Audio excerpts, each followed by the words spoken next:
Welcome back to this video. My name is Rafi Yakub right here, and in this video I'm going to show you on how to know your Wi-Fi password on your PC. So let's see. But before we dive into the tutorial, if you find this tutorial useful and you are following it to this channel, remember to click on that subscribe, turn on the notification bell for more useful tutorials like this. So with that being said, let's get started. The very first thing you need to do is to press Windows plus R on your keyboard, and this is going to pop up. Then from the dialog box right here, make sure you type in this into this colon ncpa.cpl.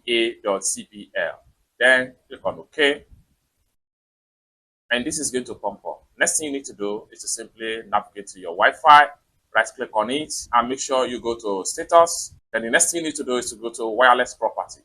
Then next thing you need to do is to go to security. Then under the security section, come down below right here, click on show character.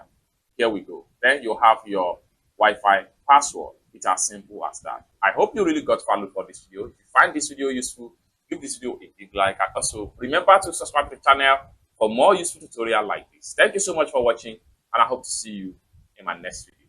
Bye for now.